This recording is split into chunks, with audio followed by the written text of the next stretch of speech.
Hey there, welcome back to the channel. I'm so glad you're here because today we're diving into something that's going to make you question everything about your reality. Have you ever stopped to think about how much of your life is real versus how much of it feels artificial? Like, when was the last time you had a truly authentic experience without scrolling through social media or consuming some form of digital content? If these questions intrigue you, stick around because this video will blow your mind. We're exploring the hyper-real revolution, a concept introduced by one of the most fascinating thinkers of our time, Jean Baudrillard. By the end of this video, you'll understand why real experiences are becoming obsolete in our modern world and what that means for all of us. So, let me set the stage for you. Imagine living in a world where nothing feels entirely real anymore. You wake up, check your phone, scroll through Instagram, watch TikToks, and before you know it, hours have passed. But here's the kicker. None of those interactions were truly human. They were curated, filtered, edited versions of reality designed to capture your attention.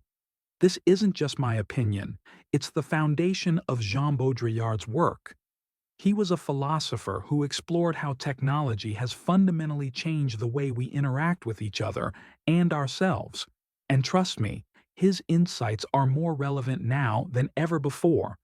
So buckle up, because we're about to unpack some heavy stuff. But don't worry, I'll guide you every step of the way. Jean Baudrillard might not be a household name, but if you've ever felt like society is losing touch with reality, then you already resonate with his ideas.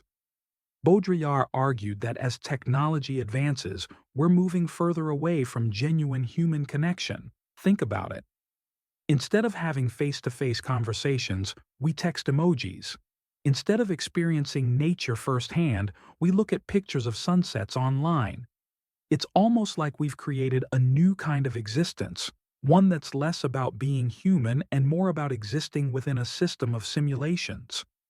Does that sound dystopian? Well, hang tight, because things get even stranger from here. Baudrillard coined the term simulation to describe this phenomenon. A simulation isn't just a copy of reality, it's a version of reality that replaces the original altogether. Let me give you an example. Picture Disneyland. When you walk through its gates, you're stepping into a simulated version of America, a place where everything is clean, happy, and perfect. But guess what? That fake version starts to feel more appealing than the messy, chaotic real world outside. Over time, we begin to prefer the simulation over reality itself. Scary, right? But wait until you hear how this ties into capitalism and consumer culture. To fully grasp Baudrillard's ideas, we need to talk about another key concept, the society of the spectacle. This phrase comes from Guy Debord, a contemporary of Baudrillard, and it perfectly complements his theories. In a society of the spectacle, everything becomes commodified, even our experiences. For instance, think about vacations. Instead of traveling to relax and explore, many people go on trips just to take Instagram-worthy photos. The actual experience takes a back seat to the image they want to project online. Sound familiar? This shift has profound implications for how we relate to each other and to the world around us. But here's the million-dollar question. Why does this happen? The answer lies in emotional disconnect. As machines and technology dominate our lives, we lose our ability to connect deeply with others. Have you ever noticed how awkward it can feel to have a meaningful conversation in person after spending hours texting? That's because our brains are wired differently now. We're conditioned to seek instant gratification and superficial validation rather than investing in real relationships. Roderick, the speaker whose lecture inspired this video, puts it beautifully. We've traded emotion for efficiency. And while efficiency might seem great on paper, it comes at a cost, one that affects our mental health and overall well-being. Now, let's bring this theory into the present day. How many times have you seen someone record a concert on their phone instead of actually watching it live? Or maybe you've caught yourself Googling symptoms instead of visiting a doctor. These behaviors aren't just quirks, they're signs of a deeper issue.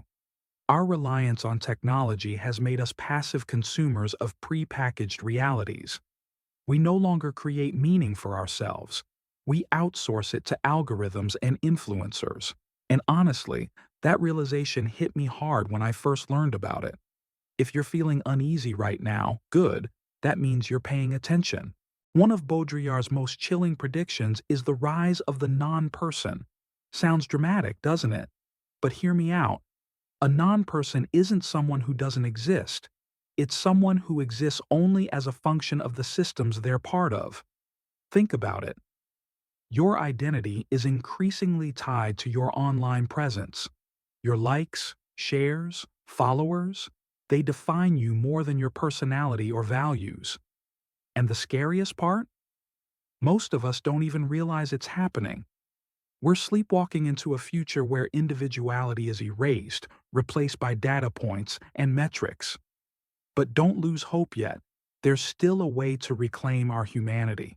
Before we move forward, I want to take a quick moment to remind you why this matters. Understanding these concepts isn't just academic, it's personal. Every choice you make shapes the kind of person you become. So, if you're enjoying this deep dive into philosophy and want to support the channel, please hit that subscribe button below. Also, give this video a thumbs up and share it with someone who needs to hear this message. Trust me, starting conversations about topics like this can spark real change, not just in your life, but in the lives of those around you. Now, let's get back to the lecture. Let's zoom out for a second and talk about the bigger picture. At the heart of Baudrillard's critique is capitalism. In a capitalist society, everything has a price tag, even experiences.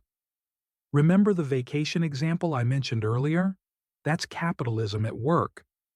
Companies profit off our desire for escapism, selling us packaged lifestyles that promise happiness but rarely deliver.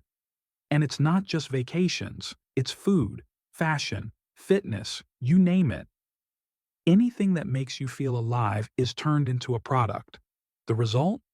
We end up chasing illusions instead of living authentically. But here's the twist. There's a way to break free. Breaking free starts with awareness. Once you recognize the patterns, how ads manipulate your desires, how social media shapes your self-worth, you gain power over them. You start asking questions like, do I really need this?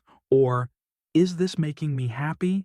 Or, am I just conforming to societal expectations? It's not easy, but it's worth it. One practical tip is to unplug regularly. Spend time offline, engage in hobbies that challenge your creativity, and prioritize face-to-face interactions. These small steps can help you reconnect with what truly matters. At its core, Baudrillard's work is a call to rediscover human connection. Technology isn't inherently bad. It's how we use it that determines its impact. The challenge is finding balance. Can we enjoy the benefits of modern tech without letting it consume us? I believe we can. Start by being intentional with your choices.